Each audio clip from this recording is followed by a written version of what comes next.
Hello అండి. Pizza తినాలని cravings వస్తూ ఉంటాయి కదండి ఒక్కొక్కసారి.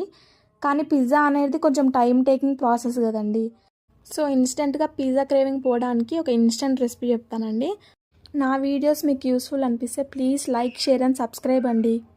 ముందుగా ఒక బ్రెడ్ స్లైస్ తీసుకొని దానికి పిజ్జా సాస్ కానీ లేకపోతే కెచప్ కానీ అప్లై చేసి onions, tomato, chillies, capsicum, cabbage ఇలా ఏ వెజిటేబుల్స్ ఉన్నా అవి యాడ్ చేసుకొని దానిపైన chilli flakes, oregano, pizza mix, cheese great చేసుకొని వేసుకోవాలండి. తర్వాత ఒక ప్యాన్ పెట్టుకొని అందులో బటర్ యాడ్ చేసుకొని ఈ స్లైస్ అనేది పెట్టి లిడ్ క్లోజ్ చేసుకొని ఓన్లీ చీజ్ మెల్ట్ అయిన వరకు ఉంచాలండి. తర్వాత ఆఫ్ చేసేసుకోవాలి. అంతే అండి, చాలా టేస్టీ అయిన బ్రెడ్ పిజ్జా అనేది రెడీ అయిపోతుంది. మీకు నా కంటెంట్ నచ్చితే ప్లీజ్ అండి కమెంట్ బాక్స్లో కమెంట్ చేయండి. Thank you for watching this video అండి.